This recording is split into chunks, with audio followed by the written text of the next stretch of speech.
എൻ്റെ പേര് Shihabuddin, co-founder of Hash Future School. കഴിഞ്ഞ ഒരു 2 ആഴ്ച മുന്നേ ഒരു ഡോക്ടർ, ഒരു പാരൻ്റായ ഒരു ഡോക്ടർ എന്നെ കോണ്ടാക്ട് ചെയ്തു. ആ ഡോക്ടർ പറഞ്ഞ കാര്യം ഇതാണ്. അതായത് അവരുടെ മൂത്ത കുട്ടി ഞങ്ങളുടെ ഒരു ഫ്ലാഗ്ഷിപ്പ് പ്രോഗ്രാമായ സൂപ്പർ കിഡ്സ് അറ്റൻഡ് ചെയ്തു. സൂപ്പർ കിഡ്സ് അറ്റൻഡ് ചെയ്ത സമയത്ത് ആ കുട്ടിക്ക് അത്യാവശ്യം നല്ല റിസൾട്ട് ഉണ്ടായിരുന്നു. അപ്പോൾ ആ മാതാവ് പറഞ്ഞ സംഭവം ഇതാണ്. ആ കുട്ടിക്ക് 10 വയസ്സായ കുട്ടിയാണ്.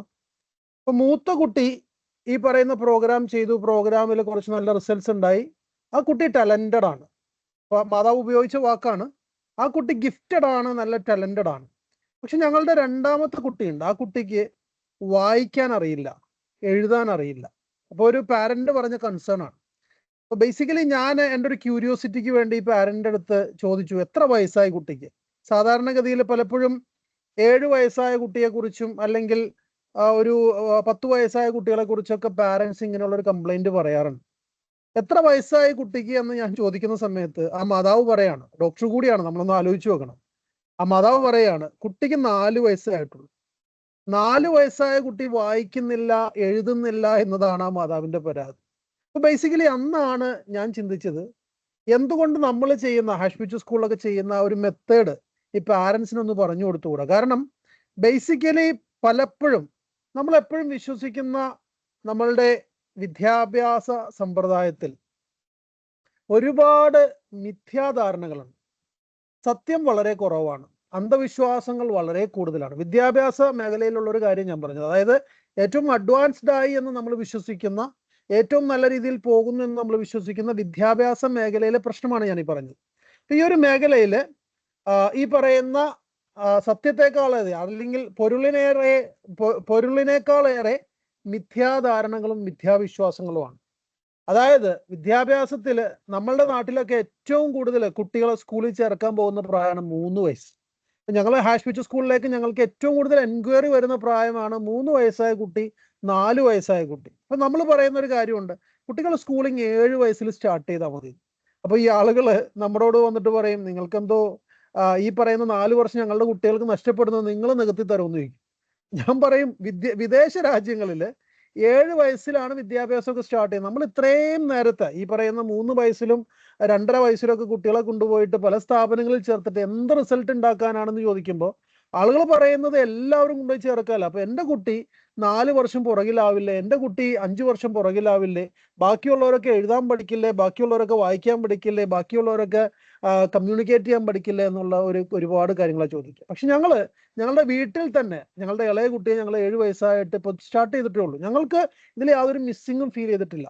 ആൽബർട്ട് ഐൻസ്റ്റൈനെ കുറിച്ച് പറയുന്ന സമയത്ത് ആൽബർട്ട് ഐൻസ്റ്റൈൻ 8 വയസ്സ് വരെ വായിച്ചിട്ടില്ല എന്ന് പറയുന്നത്. അതായത് 8 വയസ്സ് വരെ വായിക്കാൻ, കാര്യങ്ങൾ മനസ്സിലാക്കാൻ എന്തോ കുറവുള്ള ഒരു കുട്ടി പോലെയായിരുന്നു ആൽബർട്ട് ഐൻസ്റ്റൈൻ.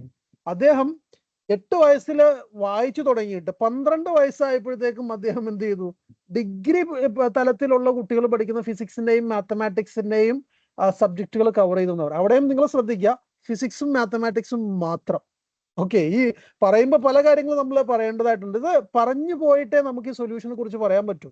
അതുകൊണ്ട് തന്നെയാണ് ഞാൻ ഈ പറയുന്ന, ആദ്യം തന്നെ നമ്മളുടെ കുറെ മിഥ്യാധാരണകളോട് പൊളിച്ചടക്കിയാൽ തന്നെ കുട്ടികൾ രക്ഷപ്പെടും, വരുന്ന തലമുറ രക്ഷപ്പെടും, നമ്മളുടെ പാരൻസിന്റെ കുറെ ടെൻഷൻ അങ്ങോട്ട് കുറഞ്ഞു കിട്ടും. അപ്പൊ നമ്മൾ മനസ്സിലാക്കേണ്ടത്, ഈ 4 വയസ്സായ കുട്ടി വായിച്ചില്ല എന്ന് പറഞ്ഞുകൊണ്ടോ 7 വയസ്സായ കുട്ടി എഴുതിയില്ല എന്ന് പറഞ്ഞതുകൊണ്ടൊന്നും ഒന്നും സംഭവിക്കാൻ പോകുന്നില്ല.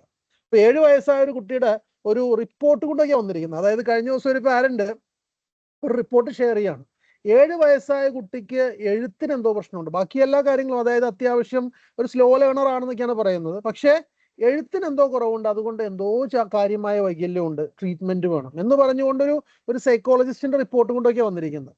ഈ പറയുന്ന ആള് ചിന്തിക്കുന്നില്ല, 7 വയസ്സിൽ ഒരു കുട്ടി എഴുതി തുടങ്ങേണ്ട ഒരു പ്രായമാണ്.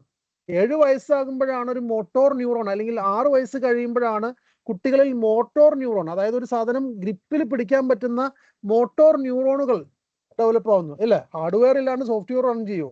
നിങ്ങൾ പലപ്പോഴും സോഫ്റ്റ്വെയർ എഞ്ചിനീയർമാരുണ്ടെങ്കിൽ, അല്ലെങ്കിൽ മൊബൈൽ ഉപയോഗിക്കുന്ന ഒരാളുണ്ടെങ്കിൽ, ഒരു ആപ്പ് ഇൻസ്റ്റാൾ ചെയ്യണമെങ്കിൽ ബേസിക്കലി നമുക്കൊരു മൊബൈൽ വേണ്ടേ, നമ്മളുടെ കയ്യിൽ ഒരു ഹാർഡ്വെയർ വേണ്ടേ? അപ്പൊ നമ്മൾ ആലോചിക്കുക, എഴുതി തുടങ്ങണമെങ്കിലുള്ള പ്രായം 6 വയസ്സാണ്. കാരണം എന്താണ്? ഈ മോട്ടോർ ന്യൂറോൺ ഡെവലപ്പ് ചെയ്യുന്ന പ്രായം, അല്ലെങ്കിൽ ബോൺസ്, ഈ കാർട്ടിലേജസ് ബോൺസ് ആകെ ഈ ഡെവലപ്പ് ചെയ്യുന്ന ഒരു പ്രായം എന്ന് പറഞ്ഞു കഴിഞ്ഞാൽ ഈ പറയുന്ന ഒരു 6-7 വയസ്സാണ്. നമ്മുടെ നാട്ടിലൊരു ആശങ്ക ക്രിയേറ്റ് ചെയ്യപ്പെടുകയാണ്. കാരണം ഈ 3 വയസ്സുള്ള കുട്ടിക്ക് പ്ലേ ക്ലാസ്സിൽ അഡ്മിഷൻ കൊടുക്കുന്നു, അവിടെ മുതലേ എഴുത്തും വായനയും തുടങ്ങുന്നു, കുട്ടി എന്തോക്കെ സംഭവമായിട്ട് മാറുന്നു എന്നുള്ളൊരു മിഥ്യാധാരണയാണ്. അപ്പൊ ഈ മിഥ്യാധാരണകൾ മാറ്റിവെച്ചാൽ മാത്രമാണ് നമുക്ക് എന്ത് ചെയ്യാൻ പറ്റുള്ളൂ, നമുക്ക് പുതിയ ചിന്താഗതികൾ നമ്മളുടെ ഉള്ളിലേക്ക് എടുക്കാൻ പറ്റും. കാരണം പുതിയ ലോകം ചിന്തിക്കുന്ന രീതിയിലുള്ള കാര്യങ്ങൾ നമുക്ക് എങ്ങനെ ചിന്തിക്കാൻ പറ്റും, എങ്ങനെ നമുക്ക് ബെറ്റർ റിസൾട്ട്സ്, ഈ പറയുന്ന പലരും ഇപ്പൊ ഇതിൽ തന്നെ എനിക്ക് കാണാനും കഴിയും, പല കുട്ടികളുടെയും പ്രായം 10 വയസ്സും 15 വയസ്സുമായ പ്രായമുള്ള കുട്ടികളുടെ മാതാപിതാക്കൾ ഇതിലുണ്ട്. ഞാൻ അതിന്റെ ലിസ്റ്റ് നോക്കുമ്പോൾ കണ്ടു. കാരണം അവരിൽ പലരുടെയും ഒരു പ്രശ്നം എന്താണ്, ആദ്യമേ തന്നെ മിസ്സായ പലതും വീണ്ടും വീണ്ടും വീണ്ടും ഓവർലോഡായിട്ട് ഇങ്ങനെ പുറകിലേക്ക് വന്നുകൊണ്ടിരുന്നു. അതായത് അവർക്ക് ആദ്യം മിസ്സായ ഒരു സംഭവം, അല്ലെങ്കിൽ ഒരു റീഡിങ്ങിന്റെ ഒരു കേപ്പബിലിറ്റി കുറവായത് കൊണ്ടാണ് ഒരു 70% കുട്ടികൾക്കും പരീക്ഷകൾ പാസ്സാവാൻ പറ്റാത്തത്. അതായത് റീഡിങ് ഫിക്സ് ചെയ്തിട്ട് മുന്നോട്ട് പോയിട്ടേ കാര്യമുള്ളൂ. അതിന് പകരം ഈ ബയോളജിക്ക് ട്യൂഷൻ, കണക്കിന് ട്യൂഷൻ, ഓരോന്നിനും ട്യൂഷൻ വെച്ച് കൊടുത്ത് എങ്ങനെ സോൾവ് ചെയ്യുന്നു? അപ്പൊ സൊല്യൂഷൻ, കൃത്യമായ ഒരു സൊല്യൂഷനിലേക്ക് നമുക്ക് എത്തണം. അപ്പൊ ഞാൻ ഈ പറഞ്ഞു വെച്ചത്, വിദ്യാഭ്യാസ സ്ഥാപനങ്ങൾ മുന്നോട്ട് വയ്ക്കുന്ന കുറേ അതായത് കുറെ നുണകളുണ്ട്. ശരിക്കും പറഞ്ഞു കഴിഞ്ഞാൽ വിദ്യാഭ്യാസ സ്ഥാപനങ്ങൾ നമ്മളോട് മുന്നിൽ വയ്ക്കുന്ന കുറെ നുണകളുണ്ട്. ഞാൻ ആരെയും അടച്ചാക്ഷേപിച്ച് പറയുകയല്ല, പക്ഷേ ഇത് നമ്മൾ അറിഞ്ഞേ പറ്റൂ. കാരണം ഈ നുണകളെ കുറിച്ച് അറിഞ്ഞാൽ മാത്രമാണ് സമാധാനമായിട്ട് നമുക്ക് നമ്മളുടെ കുടുംബജീവിതം മുന്നോട്ട് കൊണ്ടുപോകാൻ പറ്റൂ. ഇവിടെ വേണ്ടതാണ്, അതായത് അൾട്ടിമേറ്റ്ലി വിദ്യാഭ്യാസം എന്ന് പറയുന്നത് പാരന്റും കുട്ടിയും തമ്മിലുള്ള റിലേഷൻ ബ്രേക്ക് ആവുന്ന ഒരു പ്രോസസ്സായി മാറി. ഇത് മാറ്റിക്കൊണ്ട് ഒരു സമാധാനമുള്ള ഒരു അന്തരീക്ഷം കുടുംബത്തിൽ കൊണ്ടുവരണമെങ്കിൽ, ലോകത്ത് സമാധാനം വരണമെങ്കിൽ എന്ത് വേണം, ഈ പറയുന്ന വിദ്യാഭ്യാസത്തിലെ അൺവാണ്ടഡ് ആയിട്ടുള്ള ടെൻഷൻസ് നമുക്ക് ഒഴിവാക്കാൻ കഴിയണം.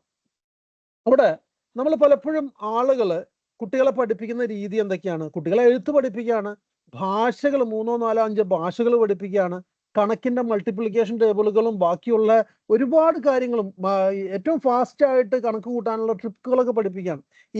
ഞാനൊരു കാര്യം ആമുഖമായി പറഞ്ഞുകൊള്ളട്ടെ, ഇതുപോലെയുള്ള മാത്തമാറ്റിക്സ് ഇന്ത്യയിൽ മാത്രമേ ഉള്ളൂ, അല്ലെങ്കിൽ ഏഷ്യയിൽ മാത്രമേ. ഇന്ത്യനെ മാത്രം ഞാൻ പറയുന്നില്ല, ഏഷ്യൻ കൺട്രീസിൽ മാത്രമാണ് ഇതുപോലെയുള്ള ഒരു മാത്തമാറ്റിക്സ്. അതായത് വളരെ ഫാസ്റ്റ് ആയിട്ട് കണക്ക് കൂട്ടിക്കഴിഞ്ഞാൽ വളരെ ബ്രില്യൻ്റ് ആണ് മാത്തിൽ നിന്ന് കണക്ക് കൂട്ടുന്ന ആളുകൾ. പക്ഷെ ലോകത്തിൽ ഏറ്റവും നന്നായിട്ട് മാത്തമാറ്റിക്സ് ചെയ്യുന്ന, അല്ലെങ്കിൽ മാത്തമാറ്റിക്സിൽ എബേൽ പ്രൈസ് പോലെയുള്ള ഇത് വാങ്ങുന്ന യൂറോപ്യൻ രാജ്യങ്ങളിലെ ആളുകളൊക്കെ വളരെ സ്ലോ ആയിട്ട് മാത്തമാറ്റിക്സിനെ പ്രൊമോട്ട് ചെയ്യുന്നത്, സ്ലോ ആയിട്ട് സ്റ്റഡി ആയിട്ട് മാത്ത് പഠിക്കുക എന്ന് പറയുന്നത്, ഡീപ്പായിട്ട് പഠിക്കുക എന്ന് പറയുന്നത്. എഴുത്തൊക്കെ ഞാൻ ഈ പറഞ്ഞതുപോലെ വളരെ ലേറ്റ് ആയിട്ടാണ് തുടങ്ങുന്നത്. ഇപ്പൊ പലപ്പോഴും ഇവിടെ നിന്ന് മൈഗ്രേറ്റ് ചെയ്ത് യൂറോപ്പിലേക്കൊക്കെ പോയ നിങ്ങളുടെ സുഹൃത്തുക്കളുണ്ടെങ്കിൽ ചോദിച്ചറിയാം, അവരൊക്കെ ആശങ്കാകുലരാണ്. പലപ്പോഴും ഇവിടെയുള്ള ട്യൂഷൻ കമ്പനികൾ, ഇവിടുത്തെ എട്ടെക് എന്ന് പറയുമ്പോൾ ട്യൂഷനാണ്. അപ്പൊ എട്ടെക് എന്ന് പറയുമ്പോൾ ട്യൂഷൻ കമ്പനികൾ വർക്ക് ചെയ്യുന്നത് തന്നെ യൂറോപ്പിലും അമേരിക്കയിലും പോയ ഇന്ത്യക്കാരെ വെച്ചിട്ടാണ്. ഒരിക്കലും അവർക്കൊരു യൂറോപ്യൻ കസ്റ്റമറെ പോലും കിട്ടിയിട്ടുണ്ടാവില്ല, അല്ലെങ്കിൽ അവർക്ക് ഒരിക്കലും ഒരു അമേരിക്കൻ കസ്റ്റമർ, ഒരു നേറ്റീവ് അമേരിക്കൻ കസ്റ്റമറെ പോലും കിട്ടിയിട്ടുണ്ടാവില്ല. കാരണം എന്താണ്, അവിടെ അവർക്ക് കിട്ടുന്നത് ഈ പറയുന്ന ഏഷ്യൻ പാരൻസിനെയാണ്. ഏഷ്യൻ പാരൻസും ബേസിക്കലി ഇന്ത്യൻസ് ആയ പാരൻസിനെയാണ് മിക്കവാറും എട്ടെക്. നിങ്ങൾ ചോദിച്ചു നോക്കി അറിയാൻ പറ്റും. അപ്പൊ ഈ എട്ടെക് കമ്പനികൾക്ക് കിട്ടുന്നത്, കാരണം ഇവർ മാത്രമാണ് ഈ കുട്ടികളെ ട്യൂഷന് വിടുള്ളൂ, ഇവർ മാത്രമാണ് ഇതുപോലെയുള്ള കലാപരിപാടികളിലേക്ക് നീങ്ങുള്ളൂ. ഇത് തന്നെയാണ് റിപ്പീറ്റഡ് ആയിട്ട് നമ്മൾ ഇവിടെയും മിസ്റ്റേക്ക് ആയിട്ട് നമ്മൾ ആവർത്തിച്ചുകൊണ്ടിരിക്കുന്നത്. അതുപോലെ തന്നെ നമ്മളുടെ സ്കൂളുകളിൽ നടക്കുന്ന ഒരു കാര്യമാണ് മനഃപ്പാഠം പഠിക്കുക. എന്തിനാ മനഃപ്പാഠം പഠിച്ചിട്ട്? ഇന്നത്തെ കാലഘട്ടത്തിൽ എത്ര കാര്യങ്ങൾ നമുക്ക് മനഃപ്പാടത്ത് ഓർത്തെടുക്കേണ്ട കാര്യമുണ്ട്. നമുക്ക് റൈറ്റ് ആണ്, അതായത് നമുക്ക് റൈറ്റ് ഡിസിഷൻസ് എടുക്കണമെങ്കിൽ റൈറ്റ് ലേണിംഗ് വേണം, നമുക്ക് റൈറ്റ് റീഡിങ് വേണം, നമുക്ക് കുറെ കാര്യങ്ങൾ, അനുഭവ പാഠങ്ങൾ വേണം. പക്ഷെ മനഃപ്പാഠം പഠിച്ചു വെച്ച കാര്യങ്ങൾ കൊണ്ട് നിങ്ങൾക്ക് യാതൊരു കാര്യമൊന്നുമില്ല. മനഃപ്പാഠമല്ല, ശരിക്കും വേണ്ടത് പ്രാക്ടിക്കൽ ലേണിംഗ് വേണ്ട. അതായത് പ്രാക്ടിക്കലായിട്ട് ഒരാളൊരു കാര്യം ചെയ്തു കഴിഞ്ഞാൽ, ഇന്ന് തന്നെ ഒരു വാർത്ത കണ്ടു, അതായത് ഒരു കുട്ടികളെ 3 കുട്ടികളെ ഫസ്റ്റ് എയ്ഡ് പഠിപ്പിച്ചു. രാവിലെ അധ്യാപകൻ ഫസ്റ്റ് എയ്ഡ് പഠിപ്പിച്ചു. ആ കുട്ടികൾ സ്കൂളിൽ നിന്ന് വീട്ടിലേക്ക് പോകുന്ന വഴിക്ക് ഒരാൾക്ക് ഒരു ആക്സിഡന്റ് ഉണ്ടായി, ഫസ്റ്റ് എയ്ഡ് അപ്ലൈ ചെയ്തു. അപ്പൊ അധ്യാപകനോട് ചോദിക്കുന്ന സമയത്ത്, അല്ലെങ്കിൽ ആ കുട്ടികളോട് ചോദിക്കുന്ന സമയത്ത് അവർ കൃത്യമായി പറയുന്നുണ്ട്, അധ്യാപകൻ ഞങ്ങളെ കാണിച്ചു തന്നു, അധ്യാപകൻ ഞങ്ങളെ കൊണ്ട് ചെയ്യിപ്പിച്ചു, ഞങ്ങളുടെ സുഹൃത്തുക്കളിൽ ഈ പറയുന്ന ഫസ്റ്റ് എയ്ഡ് ഞങ്ങൾ ചെയ്തു എന്നാ പറയുന്നത്. അപ്പൊ റൈറ്റ് ആയിട്ട് അപ്ലൈ ചെയ്ത് പഠിക്കാൻ പറ്റണം. പക്ഷേ അൺഫോർച്ചുനേറ്റ്ലി നമ്മളുടെ ഭാഷാ പഠനത്തിൽ ആപ്ലിക്കേഷൻ ഇല്ല, നമ്മളുടെ സയൻസ് പഠനത്തിൽ ആപ്ലിക്കേഷൻ ഇല്ല, നമ്മളുടെ കണക്ക് പഠനത്തിൽ ആപ്ലിക്കേഷൻ ഇല്ല, ഈവൻ കമ്പ്യൂട്ടർ സയൻസ് പഠിപ്പിക്കുന്ന സ്ഥലത്ത് പോലും ആപ്ലിക്കേഷൻ ഇല്ല. അതാണ് രസം. അതായത് എഞ്ചിനീയറിങ്ങിന് കമ്പ്യൂട്ടർ സയൻസ് പഠിക്കുന്ന ബഹുഭൂരിപക്ഷം കുട്ടികൾക്കും കമ്പ്യൂട്ടർ പ്രോഗ്രാമിംഗ് അറിയില്ല. കാരണം അവിടെ എല്ലാം നടക്കുന്നത് എന്തോ ഈ പറയുന്നത് പോലെ കുറെ ലാബ് പ്രോഗ്രാംസ് കാണാതെ പഠിക്കുക എന്ന് പറയുന്നതിലാണ് നമ്മൾ ശ്രദ്ധ ചെലുത്തുന്നത്. അപ്പൊ ഇവിടെയാണ് നമ്മളുടെ സിസ്റ്റം ഫെയിൽ ആവുന്നത്. ഇനി LKG മുതലുള്ള കുട്ടികളെ എന്ത് ചെയ്യുക, ട്യൂഷന് വിടുക എന്ന് പറയുന്നതാണ് അടുത്ത കലാപരിപാടി. അതായത് ചെറിയ കുട്ടികൾ മുതൽ ട്യൂഷന് പോകണം. അതായത് സ്കൂളിൽ പോയി ഒന്ന് വന്ന് റിലാക്സ് ചെയ്ത് ഇരിക്കാനുള്ള സമയത്ത് ആ കുട്ടികൾ ട്യൂഷന് പോവാണ്. അതിൻ്റെ കൂടെ അസൈൻമെന്റ്സ് എഴുതണം, അതിൻ്റെ കൂടെ ഒരുപാട് പരീക്ഷകളൊക്കെ ഇങ്ങനെ വന്നു പോയിക്കൊണ്ടിരിക്കുന്നുണ്ട്. ഇതിൻ്റെ ഒരു ആകത്തുകയാണ് ടോട്ടൽ ആങ്സൈറ്റി. അതായത് കുട്ടികളിൽ കാണുന്ന രോഗങ്ങളുടെ ഒരു നല്ലൊരു പങ്കും കുട്ടികൾക്ക് ലഭിക്കുന്ന ഈ ആങ്സൈറ്റിയിൽ നിന്നാണ്. അതിനെക്കുറിച്ച് ഒരു സ്വപ്നത്തെക്കുറിച്ചുള്ള ഒരു പഠനം, ഈ അടുത്ത ഒരു സ്വപ്നത്തെക്കുറിച്ചുള്ള പഠനം ഞാൻ വായിച്ചു. പാരീസിലെ ഒരു യൂണിവേഴ്സിറ്റി നടത്തിയ ഈ പഠനത്തിൽ അവർ പറയാണ്, സ്വപ്നങ്ങളിൽ ഒരു 2/3, അതായത് 2/3 സ്കൂളുമായി ബന്ധപ്പെട്ട സ്വപ്നങ്ങളാണ് ആളുകൾ കാണുന്നത്. അതായത് സ്കൂളുമായി ബന്ധപ്പെട്ടാണ് സ്വപ്നങ്ങളാണ് 2/3 ആളുകൾ കാണുന്നത്. അതിൽ തന്നെ 80%, ശ്രദ്ധിക്കണം, ഈ ഒരു സ്റ്റാറ്റിസ്റ്റിക്സ് വളരെയധികം ശ്രദ്ധിക്കേണ്ട ഒരു കാര്യമാണ്. അതിൽ തന്നെ, അതായത് 2/3 സ്വപ്നങ്ങൾ സ്കൂളിലെ സ്വപ്നങ്ങളാണ് കാണുന്നത്. അതിലെ 80% സ്വപ്നങ്ങളും ഭീതിജനകമായ സ്വപ്നങ്ങളാണ്. ഭയങ്കര പാനിക് ആക്കുന്ന, മനുഷ്യനെ ഉറക്കത്തിൽ നിന്ന് ഞെട്ടി എഴുന്നേൽപ്പിക്കുന്ന രീതിയിലുള്ള സ്വപ്നങ്ങളാണ്. ഇതിന്റെ കാരണമായിട്ട് അവർ പറയുന്നത്, നമ്മൾ കടന്നു വന്ന എഡ്യൂക്കേഷൻ സിസ്റ്റം ക്രിയേറ്റ് ചെയ്ത അക്കാഡമിക് ടെൻഷൻ കാരണമാണ്. ഇത് തന്നെയാണ് നമ്മളുടെ കുട്ടികളും അനുഭവിച്ചുകൊണ്ടിരിക്കുന്നത്. ഇപ്പൊ നിങ്ങളുടെ കുട്ടികൾ വായിക്കുന്നില്ല, എഴുതുന്നില്ല, അല്ലെങ്കിൽ ഇതൊക്കെ പറയുന്ന സമയത്ത് നമ്മൾ ആരെങ്കിലും ശ്രദ്ധിച്ചിട്ടുണ്ടോ? നമ്മൾ ആരെങ്കിലും ഈ കുട്ടികളോട് ചോദിച്ചിട്ടുണ്ടോ, എന്താണ് നിനക്ക് വേണ്ടത്, ഏത് ലെവലിലാണ് നിനക്ക് ഞങ്ങൾ സൗകര്യം ഒരുക്കി തരുന്നത്? എല്ലാവരും നല്ല സ്കൂളുകളിൽ ചേർക്കും, ഫീസ് കൊടുക്കും, യൂണിഫോം വാങ്ങിച്ചു കൊടുക്കും, നല്ല ബസ്സിൽ കയറ്റി വിടും, നല്ല ഭക്ഷണം കൊടുക്കും, റൈറ്റ്. പക്ഷെ അതല്ല ശരിക്കും എഡ്യൂക്കേഷൻ എന്ന് പറഞ്ഞാൽ, അല്ലെങ്കിൽ ലേണിംഗ് എന്ന് പറഞ്ഞു കഴിഞ്ഞാൽ ആ ലേണറിന്റെ ആംഗിളിലാണ് പോകുന്നത്. സ്റ്റുഡന്റ് സെന്റേഡ് അപ്രോച്ച് ആയിട്ടാണ് എഡ്യൂക്കേഷൻ പോകേണ്ടത്. അതാണ് ഞാൻ ആദ്യം പറഞ്ഞ സത്യവും മിഥ്യവും തമ്മിലുള്ള ഈ പറയുന്ന ഒരു ക്ലാഷ് ആണ് ശരിക്കും സ്കൂൾ സിസ്റ്റത്തിൽ സംഭവിക്കുന്നത്. പ്രോബ്ലം കുട്ടികൾക്കല്ല. ഞാൻ ആദ്യമേ പറഞ്ഞു വെക്കട്ടെ, ഞാൻ ഈ ടെക്നോളജി സൊല്യൂഷനിലേക്ക് പോകുന്നതിന് മുമ്പ് ഇത് ആമുഖമായി പറഞ്ഞു വെക്കുന്നത്, പ്രശ്നം നിങ്ങളുടെ കുട്ടികൾക്കല്ല, പ്രശ്നം സിസ്റ്റത്തിനാണ്, സംവിധാനത്തിനാണ് പ്രശ്നം. ഇവിടെ ഒരിക്കലും കുട്ടിക്കല്ല പ്രശ്നം എന്ന് പറയുന്ന യാഥാർത്ഥ്യം മനസ്സിലാക്കുന്നിടത്ത് എവിടെ തിരിയും? ഈ പറയുന്ന കോയിൻ ഫ്ലിപ്പ് ആവും. ഈ പറയുന്ന നിങ്ങളും നിങ്ങളുടെ കുട്ടികളും തമ്മിലുള്ള ബന്ധം കൃത്യമായി നല്ല ബന്ധമായി മാറും. കുട്ടികളുടെ ടെൻഷൻ ഓഫ് ലോഡ് ചെയ്യാൻ പറ്റും. കുട്ടികൾക്ക് ഈ പറയുന്ന പോലെയുള്ള അനാവശ്യമായ ഒരു മാത്സര്യ ബുദ്ധി ഇല്ലാതെ, അല്ലെങ്കിൽ അനാവശ്യമായ ഒരു രീതിയിലുള്ള കാര്യങ്ങളും ഇല്ലാതെ എന്ത് ചെയ്യാൻ പറ്റും? വളരെ സക്സസ്ഫുൾ ആയിട്ട് മാറാൻ സാധിക്കും. ഇതാണ് ശരിക്കും നമുക്ക് മുന്നോട്ട് പോകുമ്പോൾ വേണ്ടത്. ഇത് തന്നെയാണ് നമ്മൾ ഇന്ന് ഈ പറയുന്ന വെബിനാറിൽ നിന്ന് ഡിസ്കസ് ചെയ്യാൻ ഉദ്ദേശിക്കുന്ന പോയിന്റുകൾ. അവിടെ ഞങ്ങൾ വ്യത്യസ്തമായൊരു ആശയവുമായിട്ട് വരുന്ന സമയത്ത് ഞങ്ങൾ വളരെ ഡിഫറെൻ്റ് ആയിട്ട് ഒരു 8 വർഷം മുന്നേ ആണ് ഹാഷ് ഫ്യൂച്ചർ സ്കൂൾ എന്ന് പറയുന്ന, അല്ലെങ്കിൽ ഇതിൻ്റെ ഒരു സീഡ് ഞങ്ങൾ ഇടുന്നത്. അതായത് 8 വർഷം മുമ്പ് ഞാൻ ഈ പറഞ്ഞ ഇതേ പ്രശ്നങ്ങൾ, എഴുത്തിലുള്ള പ്രശ്നങ്ങൾ, ഈ പറയുന്ന കാണാപ്പാഠം പഠിക്കുന്ന പ്രശ്നങ്ങൾ, ടെൻഷൻ, ഈ പറയുന്ന ഉറക്കത്തിലുള്ള ഞെട്ടി എഴുന്നേൽക്കലുകൾ, അല്ലെങ്കിൽ പല കാര്യങ്ങൾ പഠിക്കാൻ പറ്റാത്ത, എല്ലാം കൂടി ഒന്നിച്ച് പഠിക്കാൻ പറ്റാത്ത ബുദ്ധിമുട്ടുകളൊക്കെ അനുഭവിച്ച കുട്ടികളായിരുന്നു ഞങ്ങളുടെ കുട്ടികൾ. അതായത് എൻ്റെ മൂത്ത മകന് ഇന്ന് 15 വയസ്സാണ്. അന്ന് അവൻ 2ാം ക്ലാസ് കഴിഞ്ഞ സമയമാണ്. അവൻ്റെ പ്രായം, അതായത് ഒരു 8 വർഷം മുന്നെയാണ് നമ്മൾ സ്റ്റാർട്ട് ചെയ്യുന്നത്. അവൻ 2ാം ക്ലാസ് കഴിയുന്നു എന്ന് പറയുമ്പോൾ നമ്മൾ നോർമലി പോലെയാണ് സ്റ്റാർട്ട് ചെയ്ത് ഒരു 7 വയസ്സാവുന്ന സമയമാണ്. അപ്പൊ ഇതിൽ നിന്ന് ഞങ്ങൾ മനസ്സിലാക്കി, ഞങ്ങൾ അവനെ അൺസ്കൂൾ ചെയ്തു. അതായത് ഞങ്ങളുടെ മക്കള് 2ാം ക്ലാസ്സിൽ പഠിക്കുന്ന അമീനിനെയും UKG പഠിക്കുന്ന ആദിലയും ഞങ്ങൾ എന്ത് ചെയ്യും? അൺസ്കൂൾ ചെയ്തു. രണ്ടുപേരും 2 സിലബസിലാണ് പഠിച്ചത്. കാരണം ഞങ്ങൾക്ക് CBSE മോശമാണെന്ന് വിചാരിച്ചിട്ട് ഞങ്ങൾ എന്ത് ചെയ്തു? ഞങ്ങൾ 2ാമത്തെ ആളെ കൊണ്ടുപോയി സ്റ്റേറ്റ് സിലബസിൽ ചേർത്തു. പക്ഷേ ടെൻഷന് യാതൊരു കുറവുമില്ല. ഇവിടെ കുറച്ച് വെയിറ്റ് കുറവുണ്ട്. അതായത് ഈ സ്റ്റേറ്റ് സിലബസിലേക്ക് ചെല്ലുമ്പോൾ കുറച്ച് ഈ പറയുന്ന പഠിക്കുന്ന പാഠഭാഗങ്ങളുടെ ഒരു എണ്ണം കുറവുണ്ട് എന്നല്ലാതെ വേറെ പ്രത്യേകിച്ചും മെത്തഡോളജിയിൽ വലിയ മാറ്റമൊന്നുമില്ല. ടെൻഷന് വലിയ കുറവൊന്നുമില്ല, ഹോംവർക്കിന് കുറവില്ല, എഴുത്തിന് കുറവില്ല, ഒന്നുമില്ല. ചെറിയ കുട്ടികളെ വരെ ഇരുന്ന് എഴുതിപ്പിക്കുകയാണ്. അപ്പൊ ഇതിൽ നിന്ന് മാറിക്കൊണ്ട് എന്താണ് സിസ്റ്റം ഉള്ളത് എന്ന് മനസ്സിലാക്കുന്ന സമയത്താണ് ഹാഷ് ഫ്യൂച്ചർ സ്കൂൾ പോലെയുള്ള ഒരു സംവിധാനം നമുക്ക് ശരിക്കും പറഞ്ഞാൽ ഞങ്ങൾക്ക് അതിൻ്റെ ഒരു ചെറിയ നാന്തി കുറിക്കാൻ പറ്റിയത്. അതായത് ഞങ്ങൾക്കൊരു സ്റ്റാർട്ടിങ് അവിടെ നിന്ന് കിട്ടിയത്. അപ്പൊ കഴിഞ്ഞ 8 വർഷമായി ഞങ്ങൾ എക്സ്പെരിമെന്റ് ചെയ്തിട്ട് ഞങ്ങൾക്ക് മനസ്സിലാക്കിയത്, കുട്ടികൾക്ക് യാതൊരു കുഴപ്പമില്ല. ന്യൂ ജനറേഷൻ ബ്രില്യൻ്റ് ആണ്. പ്രൊവൈഡഡ് ജനറ്റിക്കലായിട്ടുള്ള എന്തെങ്കിലും, അല്ലെങ്കിൽ ന്യൂറോളജിക്കലായിട്ടുള്ള എന്തെങ്കിലും ഒരു ബിഗർ ഡിസോർഡർ ഉണ്ടെങ്കിൽ, നിങ്ങൾ ഈ പറയുന്നത് പോലെ 7 വയസ്സുള്ള കുട്ടി എഴുതുന്നില്ല, അല്ലെങ്കിൽ 4 വയസ്സുള്ള കുട്ടി വായിക്കുന്നില്ല, അല്ലെങ്കിൽ കുട്ടിയുടെ മനസ്സിലൊന്നും നിൽക്കുന്നില്ല, പരീക്ഷകളിൽ മാർക്ക് കുറവാണ് എന്ന് പറയുന്ന രീതിയിലുള്ള പ്രശ്നങ്ങളാണ് നമുക്ക് എന്ത് ചെയ്യാൻ പറ്റുക? നമ്മൾ ഈ പറയുന്ന സിസ്റ്റത്തിന്റെ പ്രശ്നമായി പറയാം. ഇനിയിപ്പോൾ ഓട്ടിസം സ്പെക്ട്രത്തിലൊക്കെ അങ്ങേയറ്റം ഒരു പ്രശ്നമുള്ള ഒരു കുട്ടിയൊക്കെ ആണെങ്കിൽ ആ കുട്ടിക്ക് നമ്മൾ എന്ത് വേണം? നമ്മളൊരു സ്പെഷ്യൽ കെയർ കൊടുത്തേ പറ്റൂ. കാരണം അതൊരു ഡിഫറെന്റ് രീതിയിലുള്ള ഒരു ജനറ്റിക് പ്രോബ്ലം ആണ്. ജനറ്റിക് അല്ലാത്ത പ്രോബ്ലമുള്ള, അല്ലെങ്കിൽ നിങ്ങൾ ഇന്ന് കാണുന്ന പലപ്പോഴും പലരും ആശങ്കയോടെ കാണുന്ന ഒരു സാധനമാണ് ADHD.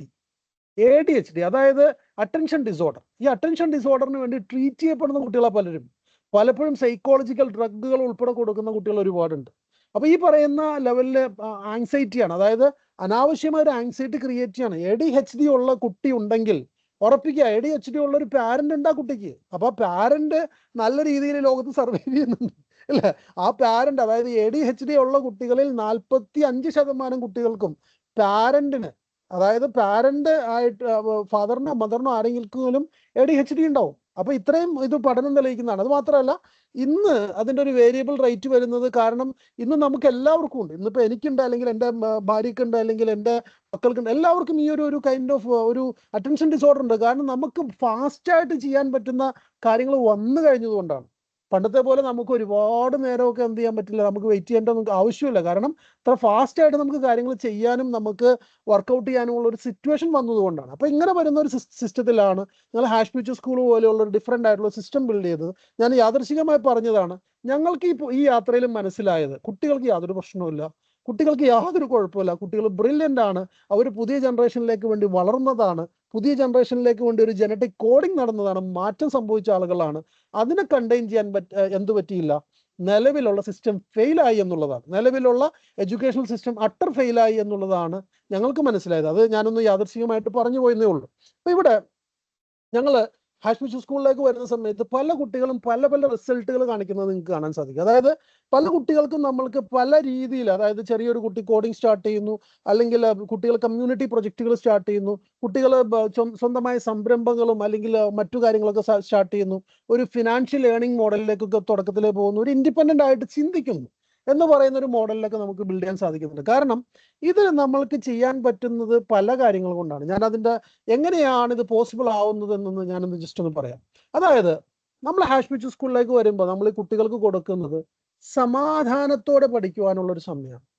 അതായത് നിങ്ങൾ പറയാണ് കുട്ടിക്ക് ഓരോ മാസവും പരീക്ഷയുണ്ട്, ക്ലാസ് ടെസ്റ്റ് ഉണ്ട്, ടേം ടെസ്റ്റ് ഉണ്ട്, മിഡ് ടേം ടെസ്റ്റ് ഉണ്ട്, ഫൈനൽ ഇയർ ടെസ്റ്റ് ഉണ്ട്, 10ാം ക്ലാസ് ഉണ്ട്, പ്ലസ് 2 ഉണ്ട്, എൻട്രൻസ് ഉണ്ട് എന്ന് പറഞ്ഞ് ഇങ്ങനെ പ്രഷർ ചെലുത്തുന്ന സമയത്ത് ഒരിക്കലും പഠിക്കാൻ പറ്റില്ല. ഞാൻ നിങ്ങളെ ചലഞ്ച് ചെയ്യാണ്, അതായത് ഇവിടെ ഇരിക്കുന്ന പാരന്റ്സിനെ ഞാൻ ചലഞ്ച് ചെയ്യാണ്. നിങ്ങളുടെ പുറകെ ഞാൻ ഇന്ന് പറയാണ്, നിങ്ങൾ എല്ലാവരും കമ്പ്യൂട്ടർ കോഡിങ് പഠിക്കണം, നിങ്ങൾ എല്ലാവരും കമ്പ്യൂട്ടർ പ്രോഗ്രാമിംഗ് പഠിക്കണമെന്ന് പറഞ്ഞിട്ട് ഞാൻ day in and day out നിങ്ങൾക്ക് പരീക്ഷകൾ ഇടുകയാണ്. ഞാൻ നിങ്ങൾക്ക് എപ്പോഴും നിങ്ങളുടെ പുറകെ വന്ന് ചെക്ക് ചെയ്തുകൊണ്ടിരിക്കുകയാണ്. ഞാൻ നിങ്ങൾക്ക് എഴുതാനുള്ള അസൈൻമെന്റുകൾ തരികയാണ്, നിങ്ങൾക്ക് ഹോംവർക്കുകൾ തരികയാണ്. ഞാനൊരു കാര്യം പറയട്ടെ, നിങ്ങൾ ആരും കമ്പ്യൂട്ടർ പ്രോഗ്രാം പഠിക്കില്ല, നിങ്ങൾ ആരും പഠിക്കില്ല. കാരണം ഈ മോഡലിലാണ് പോകുന്നത്. അതായത് സമാധാനത്തോടെ പഠിക്കാനുള്ള ഒരു സമയം നൽകിയില്ലെങ്കിൽ ഒരു നല്ലൊരു ഇന്നവേറ്റർ വരില്ല, നല്ലൊരു സയന്റിസ്റ്റ് വരില്ല, നല്ലൊരു ഒരു എന്താ പറയാ, ഒരു ചേഞ്ച് മേക്കർ, ഒരു സോഷ്യൽ ചേഞ്ച് മേക്കർ വരില്ല. കാരണം അവർക്ക് സമാധാനത്തോടെ ചിന്തിക്കുന്ന സമയത്ത്, അല്ലെങ്കിൽ റിലാക്സ്ഡ് ആയിട്ടിരിക്കുന്ന ഒരാൾക്ക് മാത്രമാണ് മനസ്സ് റിലാക്സ്ഡ് ആക്കി പഠിക്കാൻ പറ്റുള്ളൂ, അല്ലെ? മനസ്സിൽ നിറയെ ടെൻഷനാണ്, ഒരുപാട് കാര്യങ്ങളെ കുറിച്ചുള്ള ഒരുപാട് ആകാംക്ഷകളാണെങ്കിൽ എന്താണ്, നമുക്ക് പഠിക്കാൻ പറ്റില്ല, നമുക്ക് കഴിയില്ല. പിന്നെ എങ്ങനെ കുട്ടികൾക്ക് കഴിയും? പലപ്പോഴും ആളുകൾ പഠനമൊക്കെ നിർത്തി ബുക്കൊക്കെ മടക്കി വെച്ച ആളുകളാണ്, ഞാൻ ഉൾപ്പെടെയുള്ള എല്ലാവരും പഠനമൊക്കെ നിർത്തി ബുക്കൊക്കെ മടക്കി വെച്ചു, എന്നിട്ട് പറഞ്ഞു ഞാനിനി ജോലി ചെയ്യട്ടെ എന്ന് പറയണം. പക്ഷെ യഥാർത്ഥത്തിൽ ലോകം ഇനിയും പഠിച്ച്, അതായത് കാലാകാലം പഠിക്കുന്ന ലൈഫ് ലോങ് ലേണേഴ്സിന് വേണ്ടിയുള്ള ഒരു ലോകമാണ്. ആ ലോകത്ത് നിന്നുകൊണ്ടാണ് നമ്മൾ പറയുന്നത് ഞാനിനി പഠിക്കലൊക്കെ നിർത്തി, ഇനി മക്കൾ പഠിക്കട്ടെ എന്ന്. പക്ഷെ മക്കൾക്ക് സമാധാനത്തോടെ പഠിക്കാനുള്ള അന്തരീക്ഷമില്ല. അതിന് പകരം നമ്മൾ കൊടുക്കുകയാണ് ഇംഗ്ലീഷ്, ഹിന്ദി, മലയാളം, പിന്നെ അറബിക്, പിന്നെ സോഷ്യൽ സയൻസ്, പിന്നെ അതിൻ്റെ കൂടെ വേറെ പല എക്സ്ട്രാ കരിക്കുലർ ആക്ടിവിറ്റീസ് ഒക്കെ കൊടുക്കുകയാണ്. അപ്പോൾ പരീക്ഷകൾ ഇങ്ങനെ വന്നുകൊണ്ടിരിക്കും. ഞാൻ പലപ്പോഴും ഈ 10ാം ക്ലാസ്സിലെ പരീക്ഷ എഴുതുന്ന കുട്ടികളെ കുറിച്ച് ആലോചിക്കാറുണ്ട്. ശരിക്കും 10ാം ക്ലാസ്സിലെ പരീക്ഷ എഴുതുന്ന കുട്ടികൾ ഇത്രയൊന്നും ടെൻഷൻ അടിക്കേണ്ട കാര്യമൊന്നുമില്ല. അവരൊരു സ്ട്രാറ്റജിക്കലായിട്ട് മൂവ് ചെയ്ത്, ഒരു ചെറിയ സ്ട്രാറ്റജി ഞാൻ പറയാം. അതായത് ഒരു 5 വർഷത്തെ ക്വസ്റ്റ്യൻ പേപ്പർ എടുക്കുക. 5 വർഷത്തെ ക്വസ്റ്റ്യൻ പേപ്പർ എടുത്ത് ആ ക്വസ്റ്റ്യൻ പേപ്പർ ഒന്ന് ആൻസർ ചെയ്ത് ഒന്ന് റിവേഴ്സ് ചെക്ക് ചെയ്ത് അത്യാവശ്യം ആൻസർ കീ ഒന്ന് കമ്പയർ നോക്കി അറ്റ്ലീസ്റ്റ് ഒരു 80% പ്ലസ് മാർക്ക് കിട്ടും. പക്ഷെ സ്കൂളുകളുടെ സ്ട്രാറ്റജി എന്താ? ആൻസർ സ്കീമ കാണിക്കുന്നേ ഇല്ല. അതായത് ആൻസർ സ്കീം ഓൾറെഡി വെബ്സൈറ്റിലും അല്ലെങ്കിൽ പല സ്ഥലത്തും പബ്ലിഷ് ചെയ്ത ആൻസർ സ്കീം കുട്ടികളെ കാണിക്കുന്നേ ഇല്ല. ആദ്യ മാസം മുതൽ പരീക്ഷയാണ്, ഓരോ മാസവും പരീക്ഷ, ഓരോ ദിവസവും പരീക്ഷയുള്ള മോഡലുകളൊക്കെ ആളുകൾ വർക്കൗട്ട് ചെയ്തുകൊണ്ടിരിക്കുക. ഇങ്ങനെ വരുന്ന സമയത്ത് എങ്ങനെ കുട്ടികൾ പഠിക്കും?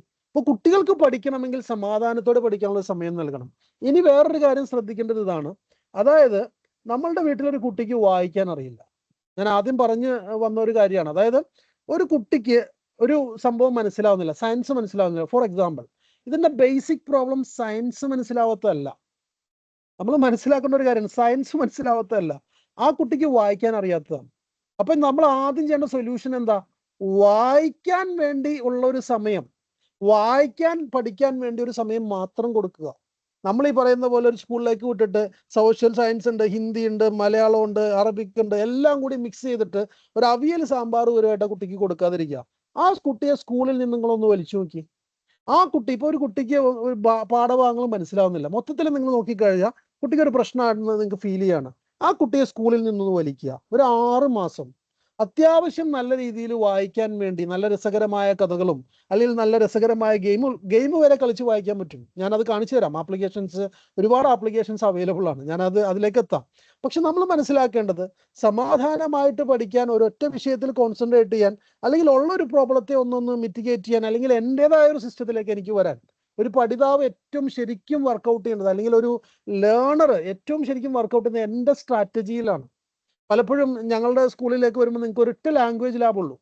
ലാംഗ്വേജ് ലാബ് എന്ന് പറഞ്ഞ ഒറ്റ വിഷയമുള്ളൂ. അതിൽ ആകെപ്പാടി ഞങ്ങൾ പ്രൈമറി ആയിട്ട് കൊടുക്കുന്ന ഇംഗ്ലീഷാണ്. കാരണം ഇംഗ്ലീഷ് ഭാഷയില്ലെങ്കിൽ ഈ പറയുന്ന പോലെ ടെക്നോളജിയും കാര്യങ്ങളൊക്കെ യൂസ് ചെയ്യാനും അല്ലെങ്കിൽ ഈ വരുന്ന മാറ്റങ്ങളൊക്കെ ഒന്ന് അഡോപ്റ്റ് ചെയ്യാനുള്ള ഒരു ബുദ്ധിമുട്ടുള്ളത് കൊണ്ട് ഇംഗ്ലീഷ് കമ്മ്യൂണിക്കേഷനിൽ ഒരു നിർബന്ധം പിടിക്കുന്നു. ബാക്കി ഒരു ഭാഷയും ഞങ്ങൾ പഠിപ്പിക്കുന്നില്ല. ഈ ഞങ്ങളുടെ കുട്ടികൾ ഏകദേശം 8ഓളം ഭാഷകൾ ചൂസ് ചെയ്ത് സംസാരിച്ചു തുടങ്ങിയിട്ടുണ്ട്. അതിന്റെ കാരണം അവർക്ക് ഭാഷ പഠിക്കാനുള്ള ഒരു മെത്തേഡോളജി, അവരുടേതായ ഒരു സ്ട്രാറ്റജിയിലേക്ക് അവർ വരികയാണ്. സെൽഫ് മെയ്ഡ് ആയിട്ടുള്ള സ്ട്രാറ്റജി ആണെങ്കിൽ ഇറ്റ് വിൽ വിൻ. അത് വളരെയധികം വിജയിച്ച് മുന്നോട്ട് പോകുന്നതായിട്ട് നിങ്ങൾക്ക് കാണാൻ പറ്റും. അപ്പൊ ഇത് നമ്മൾ ഫസ്റ്റ് ചെയ്യേണ്ട ഒരു കാര്യം, നമ്മളുടെ ഈ പറയുന്ന, നമ്മൾ എവിടെയെങ്കിലും ഒരു പ്രോബ്ലം കണ്ടെത്തി കഴിഞ്ഞാൽ സമാധാനത്തോടെ ഇരിക്കാനുള്ള ഒരു അന്തരീക്ഷം കൊടുക്കുക. അതിന് പകരം നമ്മൾ ഒന്നിന് പുറകെ ഒന്നായിട്ട് ടിപ്പറിൽ മണ്ണടിക്കുന്നത് പോലെ നമ്മളിങ്ങനെ പമ്പ് ചെയ്തുകൊണ്ടിരുന്ന ഒന്നും നടക്കില്ല എന്ന് മാത്രമല്ല, ആ കുട്ടിക്ക് എവിടെയും ഒരു ഗ്രിപ്പ് കിട്ടില്ല. അപ്പൊ ഇത് ടോട്ടൽ ടെൻഷനിലേക്ക് പോകും. അതായത് ഒരു ടോട്ടൽ നമ്മളുടെ ഒരു സമൂഹത്തിലെ നമ്മളൊരു സാമൂഹിക വിരുദ്ധനെ സൃഷ്ടിക്കുന്ന ഒരു ലെവലിലേക്ക് പോകും. കാരണം എന്താണ്? വീട്ടിൽ അടിപിടിയാണ്, വീട്ടിൽ ഈ പറയുന്ന പോലെ സ്ഥിരം വഴക്കാണ്, സ്ഥിരമായിട്ട് കുട്ടിയെ കുറ്റം പറയലാണ്. ഇങ്ങനെ പോകുന്ന സമയത്ത് ഒരു സമാധാനം ഉണ്ടാവില്ല. ഇനിയിപ്പോ ഞാൻ നേരെ നിങ്ങളിലേക്ക് ഫ്ലിപ്പ് ചെയ്യാം. നമ്മൾ ഉൾപ്പെടെയുള്ള സമൂഹത്തിന് സാധിക്കുമോ?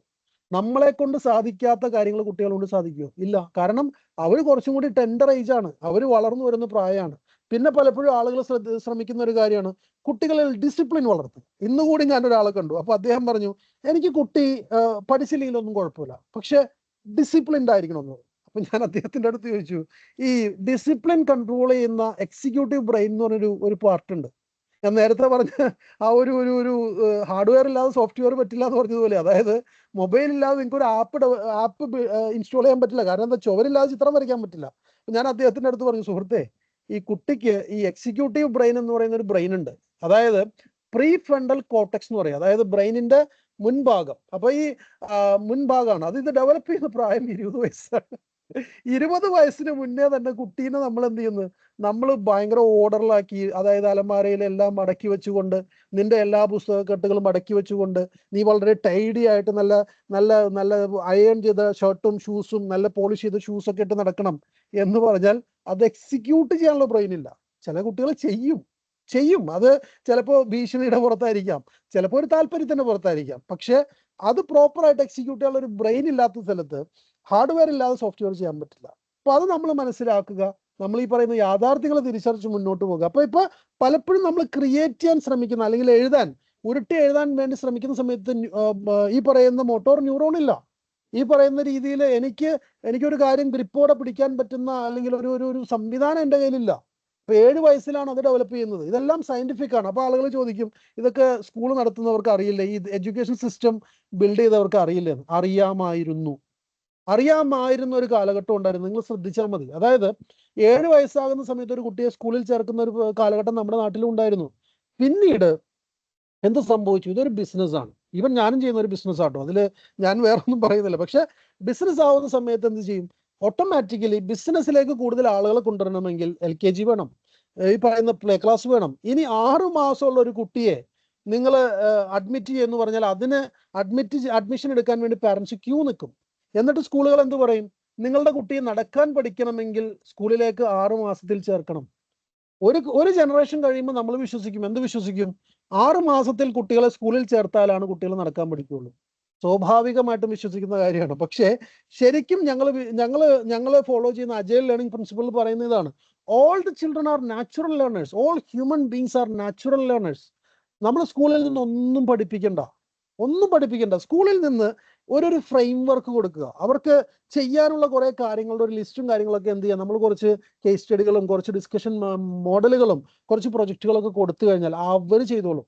ഈ 80,000 പേരെ IT ട്രെയിൻ ചെയ്തു എന്ന് പറഞ്ഞ് കേരള ഗവൺമെന്റ് വളരെയധികം വീമ്പിളക്കുന്ന സമയത്ത് ഞാൻ എൻ്റെ സുഹൃത്തിനോട് പറഞ്ഞു, എഡ്യൂക്കേഷൻ ഡിപ്പാർട്ട്മെന്റിലുള്ള എൻ്റെ സുഹൃത്തിനോട് പറഞ്ഞു, ആ 80,000 കുട്ടികളെ പഠിപ്പിച്ചിരുന്നെങ്കിൽ ഇവിടെ ഒരു വിപ്ലവം തന്നെ നടന്നു. ഞാൻ ടീച്ചർമാരെ കുറ്റം പറയല്ല, പക്ഷെ ആ ടീച്ചർമാരെ അല്ലായിരുന്നു പഠിപ്പിക്കേണ്ടത്. ഇനി ടീച്ചേഴ്സിന് സ്വന്തമായിട്ട് എന്തെങ്കിലും ഡെവലപ്പ് ചെയ്യണമെന്നുണ്ടായിരുന്നെങ്കിൽ അവർക്ക് പഠിക്കാം. പക്ഷെ ആ ടീച്ചേഴ്സ് പഠിച്ചിട്ട് കുട്ടികളെ പഠിപ്പിക്കുമെന്ന് പറയുന്ന നമ്മളുടെ മിഥ്യാധാരണ നമ്മൾ പൊടിച്ചെടുക്കണം. കാരണം സ്വന്തമായി പഠിക്കാൻ കഴിയാത്ത ഒരു കുട്ടി, ഇനി ഞാൻ ആദ്യമേ പറഞ്ഞു, ജനിതകമായ പ്രശ്നങ്ങൾ ഉള്ള ഒരാളാണെങ്കിൽ I am sorry for that. പക്ഷെ ഒരു ബഹുഭൂരിപക്ഷത്തിന് ആ പ്രോബ്ലം ഇല്ല. ഉണ്ട് എന്ന് പറയുന്ന പല കാര്യങ്ങളും നമ്മൾ ക്രിയേറ്റ് ചെയ്യുന്ന സ്റ്റോറി ലൈൻസിലുള്ളതാണ്. ഈ പറയുന്ന ADHD പലപ്പോഴും ഞാൻ പറഞ്ഞില്ലേ, 3-4 വയസ്സായ കുട്ടികളെ പോയിട്ടാണ് നമ്മൾ ADHD ഡയഗ്നോസ് ചെയ്യുന്നത്. അപ്പൊ ഇതൊക്കെ ആ സമയത്ത്, അല്ലെങ്കിൽ ലേണിംഗ് ഡിസബിലിറ്റി എന്നൊക്കെ പറയുന്നത് നമ്മൾ ഡയഗ്നോസ് ചെയ്ത് വളരെ ഏർലി ഏജ് ആണ്. 7 വയസ്സിലെ എഡ്യൂക്കേഷൻ സ്റ്റാർട്ട് ചെയ്യുന്ന സ്ഥലത്താണ് നമ്മൾ 4 വയസ്സിൽ പോയിട്ട് ലേണിംഗ് ഡിസബിലിറ്റി, 7 വയസ്സിൽ പോയിട്ട് എഴുതാനുള്ള ഡിസബിലിറ്റി ഒക്കെ നമ്മൾ ഡയഗ്നോസ് ചെയ്ത് വരുന്നത്. അപ്പൊ ഇത് ആണ് നമ്മൾ തിരുത്തേണ്ടത്, നമ്മളുടെ ഒരു നടപടിക്രമങ്ങളാണ്. ഇതിൽ തന്നെ ഒരു കാര്യം കൂടി ഞാൻ പറയാം. അതായത് ഈ അടുത്ത് ഒരു ടെർമിനോളജി ഞാൻ കേട്ടു, 1980s ഒരു ടെർമിനോളജിയാണ്. അതായത് ബ്ലൂംസ് 2 സിഗ്മ പ്രോബ്ലം എന്ന് പറയും. അതായത് ബ്ലൂംസ് 2 സിഗ്മ പ്രോബ്ലം പറയുന്നത് ഇതാണ്: ബേസിക്കലി ഒരു കുട്ടിക്ക് ഒരൊറ്റ വിഷയത്തിൽ മാസ്റ്റർ ചെയ്യാൻ നമ്മൾ അവസരം കൊടുത്താൽ, നിങ്ങൾ ശ്രദ്ധിച്ച് കേൾക്കുക, അതായത് ഇപ്പോൾ ഫോർ എക്സാമ്പിൾ ഇപ്പോൾ ഒരൊറ്റ ഭാഷ പഠിക്കാൻ നമ്മളൊരു അവസരം കൊടുത്താൽ, മാസ്റ്റർ ചെയ്യാൻ അവസരം കൊടുത്താൽ 1 സിഗ്മ ഇമ്പ്രൂവ്മെന്റ് ഉണ്ടാവും എന്ന് പറയുന്നത്. ഏകദേശം ഒരു 80% ഇമ്പ്രൂവ്മെന്റ് അവരുടെ ലേണിംഗ് കേപ്പബിലിറ്റിയിൽ ഉണ്ടാവും എന്ന് പറയുന്നത്. ഇനി ഒരു കുട്ടിക്ക് പേഴ്സണലൈസ്ഡ് ട്യൂട്ടറിങ്, അതായത് 1:1 ട്യൂട്ടറിങ് കൊടുത്താൽ, ഒരു കുട്ടിയെ നമ്മളിപ്പോൾ ഫോർ എക്സാമ്പിൾ മാത്ത് പഠിപ്പിക്കുന്ന സമയത്ത് ആ കുട്ടിയെ മാത്രം ശ്രദ്ധിക്കാൻ വേണ്ടി ഒരു അധ്യാപകനെ ഇരുത്തിയിട്ട് നല്ല രീതിയിൽ ആ കുട്ടിയും അധ്യാപകനുമായിട്ട് ഇരുന്നിട്ട് പേഴ്സണലൈസ്ഡ് ട്യൂട്ടറിങ് കൊടുത്താൽ 2 സിഗ്മ ഇമ്പ്രൂവ്മെന്റ് ഉണ്ടാവും എന്ന് പറയുന്നത്. 2 സിഗ്മ ഇമ്പ്രൂവ്മെന്റ് എന്ന് പറഞ്ഞാൽ ടോപ്പ് 5% ഓഫ് ദ ക്ലാസ്, ഏറ്റവും ബാക്കിലിരുന്ന കുട്ടികളാണ് കേട്ടോ. അതായത് നമ്മൾ ഇന്ന് ബാക്ക് ബെഞ്ചിൽ ഇരിക്കുന്നു എന്ന് പറയുന്ന, പരാജയപ്പെട്ടു എന്ന് പറയുന്ന കുട്ടികളിൽ നിന്നാണ് ഈ പഠനം നടത്തിയത്. ഇത് പഠനം നടത്തിയത് MIT ആണ്, മസാച്യുസെറ്റ്സ് ഇൻസ്റ്റിറ്റ്യൂട്ട് ഓഫ് ടെക്നോളജി നടത്തിയ പഠനമാണ്. ഈ MIT നടത്തിയ പഠനത്തിൽ തെളിഞ്ഞൊരു കാര്യമാണ്, പേഴ്സണലൈസ്ഡ് ട്യൂട്ടറിങ് കൊടുത്തു കഴിഞ്ഞാൽ ഏത് കുട്ടിയും ക്ലാസിന്റെ ടോപ്പ് 5%ലേക്ക് വരുമെന്ന്. ഈ ടോപ്പ് 5% എന്ന് പറയുന്ന ഈ ഒരു സാധനത്തിനുള്ള ഒരു സ്കോപ്പ് ഒരു സ്കൂളിൽ ഇല്ല. കാരണം ഒരു 30 സ്റ്റുഡൻസ് ഒരു ക്ലാസ് റൂമിലുണ്ട്. ഈ 30 സ്റ്റുഡൻസിന്റെ അസൈൻമെന്റ്സ്, അതായത് ബെല്ലടിച്ചു 3/4 മണിക്കൂർ, 45 മിനിറ്റ്സ് ആണ് ഒരു അവർ ഉള്ളത്. ഈ ഒരു അവർ എന്ന് പറഞ്ഞ് ഈ 45 മിനിറ്റ്സിൽ വരുന്ന സമയത്ത് അധ്യാപകന് വന്നിട്ടൊന്ന് ക്ലാസ് സെറ്റാക്കാൻ പോലുള്ള അവസരമില്ല. ക്ലാസിന്റെ ആ ഒരു ബഹളം നടക്കാനുള്ള അവസരം പോലും ഇല്ല. അതിനുള്ള സമയം കഴിയും. അപ്പൊ ഇവിടെ ഒരിക്കലും ഒരു പേഴ്സണലൈസ്ഡ് ട്യൂട്ടറിങ് നടക്കില്ല. പക്ഷേ ഇതിന്റെ സൊല്യൂഷൻ ആർട്ടിഫിഷ്യൽ ഇന്റലിജൻസ്. ഞാൻ പറഞ്ഞുതരാം എങ്ങനെയാണ് സിമ്പിൾ ആയിട്ട് ഇതുപോലെയുള്ള കാര്യങ്ങൾ വെച്ചുകൊണ്ട് നമുക്ക് കാര്യങ്ങൾ വർക്ക്ഔട്ട് ചെയ്യാം. പക്ഷെ അതിന് മുന്നേ കോണ്ടെക്സ്റ്റ് ഒന്ന് സെറ്റ് ചെയ്യണം. അതുകൊണ്ടാണ് ഞാൻ ഇതൊന്ന് പറഞ്ഞു പോകുന്നത്. തിരഞ്ഞെടുത്ത് പഠിക്കാനുള്ള അവസരം നൽകണം. അതായത് ഞാൻ നേരത്തെ പറഞ്ഞ മാസ്റ്ററിങ് ചെയ്യാനുള്ള ഒരു അവസരം നടക്കുന്ന സമയത്ത്, അതായത് നിങ്ങൾക്ക് പഠിക്കാൻ കഴിയില്ല, അല്ലെങ്കിൽ നമ്മൾക്ക് വരെ, ഇന്ന് ഞാൻ നിങ്ങളുടെ അടുത്ത് വന്നിട്ട് പറയാണ്, നിങ്ങളെല്ലാവരും കമ്പ്യൂട്ടർ പ്രോഗ്രാമിംഗ് പഠിക്കണം. അതോടുകൂടി തന്നെ ലാർജ് ലാംഗ്വേജ് മോഡൽ ഉപയോഗിക്കാനുള്ള മാത്തമാറ്റിക്സ് പഠിക്കണം. അതോടുകൂടി തന്നെ മെഡിക്കൽ സയൻസിന്റെ കുറച്ച് ജനറ്റിക്സ് ജീനോം ടെക്നോളജി പഠിക്കണം. അതിന്റെ കൂടെ തന്നെ നിങ്ങൾ ന്യൂക്ലിയർ ടെക്നോളജി പഠിക്കണം. അതിന്റെ കൂടെ തന്നെ നിങ്ങൾ സ്പേസ് ടെക്നോളജി പഠിക്കണം എന്ന് പറഞ്ഞ് ഞാൻ നിങ്ങൾക്ക് ഒരു അസൈൻമെന്റ് തരാം, ഒരു ചലഞ്ച് തരാം. അടുത്ത ഒരു 5 വർഷം നമുക്ക് സമയമുണ്ട്, ഇതെല്ലാം നമ്മൾ പഠിക്കണം. നടക്കില്ല. കാരണം എന്താണ്? നമുക്ക് ചൂസ് ചെയ്തെടുത്ത് പഠിക്കാനുള്ള ഒരു ലെവലിൽ മാത്രമാണ് മനുഷ്യന് മുന്നോട്ട് പോകാൻ പറ്റുള്ളൂ. അപ്പൊ പലരും ചോദിക്കും ബേസിക്സ് സെറ്റ് ചെയ്യേണ്ടതെന്നാണ്. പലപ്പോഴും പലരും ചോദിക്കുന്ന ഒരു സാധനം, സ്കൂളിലെ ബേസിക്സ് സെറ്റ് ചെയ്തല്ല പോകുന്നത്, എല്ലാ കാര്യത്തെ കുറിച്ച് ഒരു അറിവ് കിട്ടിയാലല്ലേ? അങ്ങനെയൊന്നുമില്ല. പഠിക്കാനുള്ള ഒരു മോഡലിലേക്ക് എത്തിച്ചാൽ മതി. സ്വന്തമായി പഠിക്കാൻ പറ്റുന്ന ആ ഒരു കഴിവിനെ നെർച്ചർ ചെയ്യുന്ന ഒരു മോഡലിലേക്ക് എത്തിച്ചാൽ മതി. ഒരിക്കലും ഇത് നശിപ്പിക്കാതിരുന്നാൽ മതി. ഇത് റിസർച്ച് ചെയ്യാനുള്ള കഴിവ്, സ്വയം പഠിക്കാനുള്ള കഴിവ്, ഇതൊക്കെ മനുഷ്യന് ജന്മനാ ഉള്ള കഴിവുകളാണ്.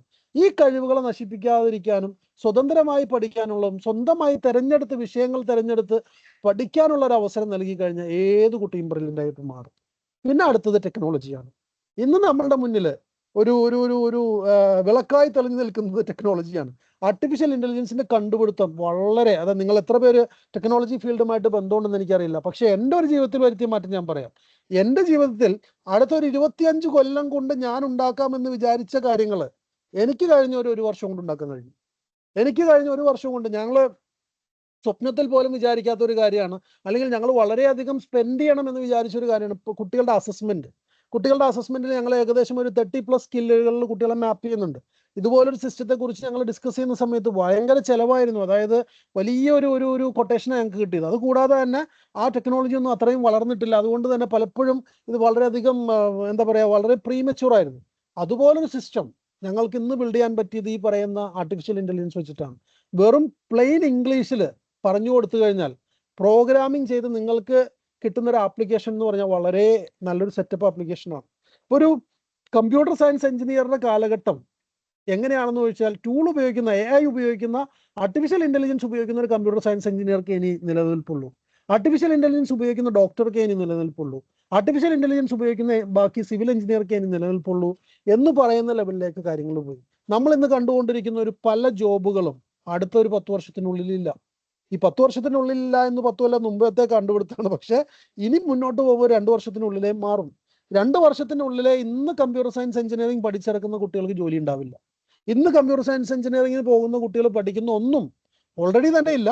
അതിന്റെ കൂടെ തന്നെ എന്തില്ല, ഇനി ഒരിക്കലും അവസരങ്ങൾ വേറെ രീതിയിലാണ് അവസരങ്ങൾ വരുന്നത്. ഈ അവസരങ്ങൾ എങ്ങനെയാണെന്ന് വെച്ച് കഴിഞ്ഞാൽ വളരെ എളുപ്പമാക്കിയ കാര്യങ്ങൾ. നമുക്ക് പണ്ട് പഠനം എന്ന് പറയുമ്പോൾ പണ്ട് സ്കൂളിൽ പോയി അല്ലെങ്കിൽ ഒരു കാര്യത്തെക്കുറിച്ച് പഠിക്കണമെങ്കിൽ നിങ്ങൾക്ക് അമേരിക്കയിൽ പോയിട്ട് അവിടെയുള്ള ഒരു ലൈബ്രറിയിൽ പോയിട്ട് വേണം ഒരു പുസ്തകം കൊടുക്കാൻ. കാരണം എന്താണ്, അവിടെ ആ പുസ്തകമുള്ളൂ. ഇന്ന് അങ്ങനെയല്ല. നിങ്ങളുടെ വീട്ടിലിരുന്നു കൊണ്ട് നിങ്ങൾക്ക് ഞെക്കിയാൽ കിട്ടുന്ന അറിവേ ഉള്ളൂ. ഇല്ല, നിങ്ങൾക്ക് ക്ലിക്ക് ഓഫ് എ ബട്ടൺ നിങ്ങൾക്ക് അറിവ് നിങ്ങളുടെ മുന്നിലേക്ക് വരും. ഇതാണ് ടെക്നോളജി ഉപയോഗിച്ച് പഠിക്കുന്നത്. നമ്മളെല്ലാവരും ടെക്നോളജി നന്നായിട്ട് ഉപയോഗിച്ച് പഠിക്കേണ്ടതാണ്. ഇതിൽ സിംഗപ്പൂർ ഗവൺമെന്റ് എടുത്ത ഒരു ഇനീഷ്യേറ്റീവ് ഉണ്ട്. സിംഗപ്പൂർ ഗവൺമെന്റ് എന്ത് ചെയ്തു എന്ന് വെച്ച് കഴിഞ്ഞാൽ, സിംഗപ്പൂർ ഗവൺമെന്റ് ആർട്ടിഫിഷ്യൽ ഇന്റലിജൻസും ജനറേറ്റീവ് ആർട്ടിഫിഷ്യൽ ഇന്റലിജൻസും വന്ന സമയത്ത് അവരെന്ത് ചെയ്തു എന്ന് വെച്ച് കഴിഞ്ഞാൽ, 40 വയസ്സിന് മുകളിലുള്ള എല്ലാ ആളുകളും 40 വയസ്സിന് മുകളിലുള്ള സിംഗപ്പൂർ ജനതയിലെ എല്ലാ ആളുകളും എന്ത് ചെയ്യണം, ഇനി ആർട്ടിഫിഷ്യൽ ഇന്റലിജൻസ് പഠിക്കണം എന്ന് പറഞ്ഞൊരു ഒരു ഒരു ഒരു ഒരു നിയമമല്ല, ഒരു ചെറിയൊരു ഇനീഷ്യേറ്റീവ് അവരോട് കൊണ്ടുവന്നു. ഈ 40 വയസ്സിന് മുകളിലുള്ള എല്ലാവരും റീസ്കിൽ ചെയ്യണം. അപ്പൊ അവർ പറഞ്ഞൊരു കാര്യം, പുതിയ തലമുറയെ നമുക്ക് എന്ത് ചെയ്യാം, സ്കൂൾ വഴി പഠിപ്പിച്ചു കൊണ്ടുവരാം, അല്ലെങ്കിൽ ഈ പറയുന്ന ടെക്നോളജി ഒക്കെ പഠിപ്പിച്ച് കൊണ്ടുവരാം എന്ന് പറയുന്ന ഒരു മോഡൽ. പക്ഷേ 40 ഇയേഴ്സ് കഴിഞ്ഞാൽ എല്ലാവരും റീസ്കിൽ ചെയ്യണം. കാരണം അതൊരു യാഥാർത്ഥ്യമാണ്. ഈ പറയുന്ന ആർട്ടിഫിഷ്യൽ ഇന്റലിജൻസ് നിങ്ങളുടെയും എൻ്റെയും മുമ്പിൽ ഒരു യാഥാർത്ഥ്യമാണ്. ഇന്ന് ഒരു സിവിൽ എഞ്ചിനീയർ അല്ലെങ്കിൽ ഒരു കമ്പ്യൂട്ടർ എഞ്ചിനീയർ ചെയ്യുന്ന പല കാര്യങ്ങളും ഞാനത് റിയാലിറ്റിയിൽ നമ്മൾ എക്സ്പീരിയൻസ് ചെയ്യാണ്. കാരണം നമുക്ക് വേണ്ട കാര്യങ്ങൾ ഒരു പ്ലെയിൻ ഇംഗ്ലീഷിൽ പറഞ്ഞു കൊടുത്താൽ ചെയ്യുന്ന ലെവലിലേക്ക് കാര്യങ്ങൾ പോയി. ഒരു അനിമേഷൻ ഫിലിം ഉണ്ടാക്കാൻ കഴിഞ്ഞ ദിവസം ഗൂഗിള് പുതിയൊരു ടൂൾ റിലീസ് ചെയ്തു, ഡീപ് മൈൻഡ് എന്ന് പറഞ്ഞിട്ട്. അതിന്റെ ഒരു അൽഗോരിതം വെച്ചിട്ട് ഒരു ഗെയിം എന്ന് പറഞ്ഞാൽ വളരെ കോംപ്ലക്സ് ആണ്. ഗെയിം കളിക്കുന്ന കുട്ടികൾ എന്ന് പറയുന്ന പരാതി പലപ്പോഴും ആളുകൾ നമ്മുടെ മുന്നിലേക്ക് ഉയർത്താറുണ്ട്. പക്ഷെ ഗെയിം കളിക്കുന്നത് മോശമൊന്നുമല്ല. ഗെയിം കളിക്കുന്നത് കൺസ്ട്രക്റ്റീവ് ഗെയിം ആണെങ്കിൽ നല്ലതാണ്, ഡിസ്ട്രക്റ്റീവ് ഗെയിം ആണെങ്കിൽ മോശമാണ്. അതൊക്കെ വളരെ വിശാലമായ വേറൊരു ടോപ്പിക്കാണ്. പക്ഷെ ഞാൻ ഈ പറഞ്ഞു വന്നത്, നമ്മൾ ഈ പറയുന്ന നമ്മളുടെ കുട്ടികളെ കുറിച്ചുള്ള മിഥ്യാധാരണകൾ എന്ത് ചെയ്യുക, നമ്മൾ അങ്ങോട്ട് പൊളിച്ചു കളയുക. നമ്മൾ ആ മനസ്സിൽ നിന്ന് അങ്ങോട്ട് ഇറക്കി വയ്ക്കുക. കുട്ടികൾ കഴിവില്ലാത്തവരാണ്, കുട്ടികൾക്ക് പഠിക്കാൻ എന്തോ പ്രശ്നമുണ്ട്, കുട്ടികൾക്ക് ലേണിംഗ് ഡിസബിലിറ്റി ഉണ്ട്, കുട്ടികൾക്ക് റീഡിംഗ് ഡിസബിലിറ്റി ഉണ്ട്, കുട്ടികൾക്ക് റൈറ്റിംഗ് ഡിസബിലിറ്റി ഉണ്ട്, എന്തോ ഒക്കെ പറഞ്ഞു വരുന്ന ആ കാര്യങ്ങളൊക്കെ മാറ്റി വയ്ക്കുക. ഇതിനെ സപ്പോർട്ട് ചെയ്യാൻ വേണ്ടിയുള്ള ടെക്നോളജി, അവൈലബിൾ ആയിട്ടുള്ള ടെക്നോളജി കുട്ടികൾക്ക് കൊടുക്കുക.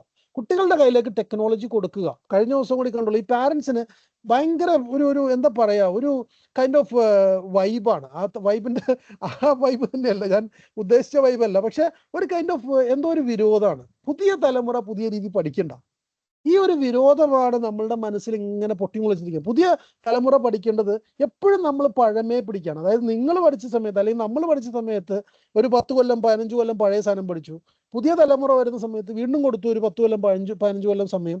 പക്ഷെ അവിടെ വേറെ വ്യത്യാസമുണ്ട്. പണ്ട് കാലത്ത് വലിയ മാറ്റങ്ങൾ വരുന്നത് ഒരുപാട് സമയം എടുത്തായിരുന്നു. പക്ഷെ ഇന്ന് അങ്ങനെയല്ല. വലിയ മാറ്റങ്ങൾ ശരവേഗത്തിൽ ആണ് വന്നുകൊണ്ടിരിക്കുന്നത്. വളരെ നിമിഷ നേരം കൊണ്ടാണ് വലിയ മാറ്റങ്ങൾ വരുന്നത്. അപ്പൊ എന്താണ്, നമ്മളുടെ സമയത്ത് ഈ പറയുന്ന 15 വർഷത്തെ ഗ്യാപ്പ് നമ്മൾ ഇന്നെഫക്റ്റ് എടുത്താൽ 25 വർഷമായിരുന്നു എങ്കിൽ, പുതിയ തലമുറക്ക് നമ്മൾ ഈ ഒരു 15 വർഷത്തെ ഗ്യാപ്പ് കൊടുത്താൽ അവർ പിന്നോട്ട് പോകുന്നത് നൂറ്റാണ്ടുകൾ പിന്നോട്ട് പോകും. ടെക്നോളജി മാറ്റി വയ്ക്കുക എന്ന് പറയുന്നത് സൊല്യൂഷൻ അല്ല. പലരും യൂട്യൂബിലും വന്ന് ഇൻസ്റ്റഗ്രാമിലും വന്ന് പലതും പറയും. പക്ഷേ ഈ ടെക്നോളജിയിൽ ഞാൻ പലപ്പോഴും എൻ്റെ സുഹൃത്തുക്കളോട് പറയും, ടെക്നോളജി ഒരു യാഥാർത്ഥ്യമാണ്, AI ഒരു യാഥാർത്ഥ്യമാണ്, സോഷ്യൽ മീഡിയ ഒരു യാഥാർത്ഥ്യമാണ്. അപ്പോൾ പലരും പറയുന്ന ഒരു കാര്യമുണ്ട്, ഓസ്ട്രേലിയ സോഷ്യൽ മീഡിയ നിരോധിച്ചില്ലേ? ഭയങ്കര ഭയങ്കര ചർച്ചകളായിരുന്നു, വളരെ ഭയങ്കര സംഭവമായിട്ട്. പക്ഷെ നിങ്ങളൊരു കാര്യം മനസ്സിലാക്കണം, സോഷ്യൽ മീഡിയ നിരോധിക്കുന്ന സമയത്ത് പക്ക അജണ്ട അതിന്റെ പുറകിലുണ്ട്. കാരണം ഇനിയുള്ളൊരു കാലഘട്ടത്തിൽ സോഷ്യൽ മീഡിയയാണ്. കാരണം ജനങ്ങൾക്ക് ഇത്രയും അറിവ് ലഭിച്ചത്, അല്ലെങ്കിൽ ജനങ്ങൾ ഇത്രയും ഇൻവോൾവ് ആയത്, ഡെമോക്രസി എന്ന് പറയുന്നത് റിയാലിറ്റിയിൽ വളർന്നു വന്നത് എന്തിലാണ്? സോഷ്യൽ മീഡിയ വഴിയാണ്. പക്ഷെ അൺഫോർച്ചുനേറ്റ്ലി നിങ്ങൾ അറിയാം, ഡെമോക്രസി എവിടെയൊക്കെ തകർക്കപ്പെടുന്നുണ്ടോ അവിടെയെല്ലാം സോഷ്യൽ മീഡിയ ബാൻ ചെയ്യുന്നുണ്ട്. So this is A calculated agenda.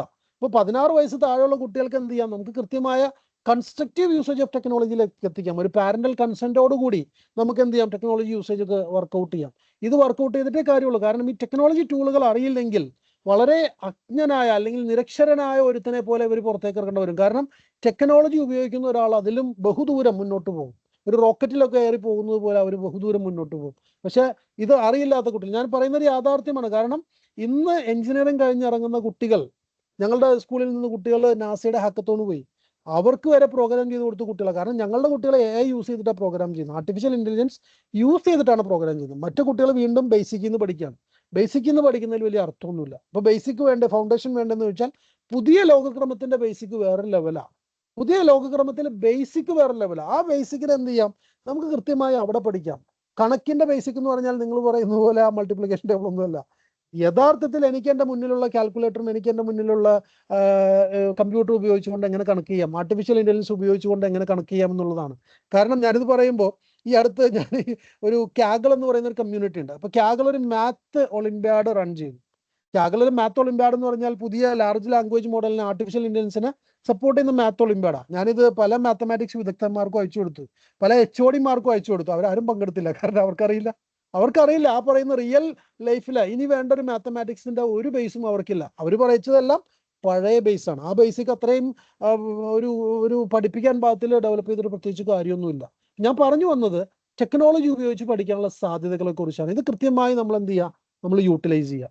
ഇങ്ങനെ ഒരു പ്രോഗ്രാം ആക്ച്വലി ഞങ്ങൾ ഹാഷ് ഫ്യൂച്ചർ സ്കൂളിന്റെ കൂടെ തന്നെ പലപ്പോഴും പലരും ചോദിക്കുന്ന ഒരു കാര്യമുണ്ട്, ഇതൊക്കെ എല്ലാ കുട്ടികൾക്കും സാധ്യമാവുന്നു? ഇതൊരു ഡൗട്ടാണ്, ആളുകളുടെ ഒരു സംശയമാണ്. ഇനി നിങ്ങൾ ഹാഷ് ഫ്യൂച്ചർ സ്കൂളിലേക്ക് വരുന്ന കുട്ടികൾ ഇത്രയും നാൾ അവിടെ ഇരുന്ന് പഠിക്കുന്നു, കാര്യങ്ങളൊക്കെ എങ്ങനെ മനസ്സിലാക്കുന്നു, അതുകൊണ്ട് ആ കുട്ടികൾക്ക് ഓക്കെ ആയിരിക്കുന്നു പറയും. പക്ഷെ ഞങ്ങൾ സൂപ്പർ കിഡ്സ് എന്ന് പറഞ്ഞൊരു പ്രോഗ്രാം റൺ ചെയ്യുന്നുണ്ട്. ഇത് 40 days പ്രോഗ്രാം. ഞങ്ങൾ ഇതിനെ വിളിക്കുന്നത് 40 days ട്രാൻസ്ഫോർമേഷൻ പ്രോഗ്രാം എന്നാണ് ഞങ്ങൾ പറയാം. ഞങ്ങൾ ഈ പറയുന്ന കുട്ടികൾ ഒരു 8 വയസ്സ് മുതൽ, അപ്പോൾ ഇതിന് ബേസിക് കമ്പ്യൂട്ടർ യൂസേജ് അവർക്കറിയാം, ബേസിക് കമ്മ്യൂണിക്കേഷൻ അറിയാം. ഹാഷ് ഫ്യൂച്ചർ സ്കൂളിലേക്ക് വരുമ്പോൾ ഇതൊന്നും ഇല്ല കേട്ടോ. പക്ഷെ സൂപ്പർ കിഡ്സിലേക്ക് വരുമ്പോൾ 40 ദിവസമുള്ളൂ. അപ്പോൾ ഇത് സെറ്റ് ചെയ്യാൻ നമ്മുടെ കയ്യിൽ സമയമില്ല. അപ്പോൾ ഈ സൂപ്പർ കിഡ്സ് പ്രോഗ്രാം ഞങ്ങൾ ചെയ്യുന്ന സമയത്ത് ഞങ്ങൾ മനസ്സിലാക്കിയത് അവിടെയും ഈ കുട്ടികൾ ബ്രില്യൻ്റ് ആയിട്ടുള്ള റിസൾട്ട് പ്രൊവൈഡ് ചെയ്യുന്നുണ്ട്. കാരണം അവർക്ക് ഇരുന്ന് ആലോചിക്കാൻ വേണ്ടിയുള്ള ഒരു സമയം നമ്മൾ കൊടുക്കുന്നുണ്ട്. രണ്ടാമത് അവരുടേതായ ഒരു ഒപ്പീനിയൻ ഞങ്ങൾ കേൾക്കുന്നുണ്ട്. മൂന്നാമതായിട്ട് ഞങ്ങൾ ഇവർക്ക് ടെക്നോളജി ടൂളുകൾ പഠിപ്പിച്ചു കൊടുക്കുന്നു.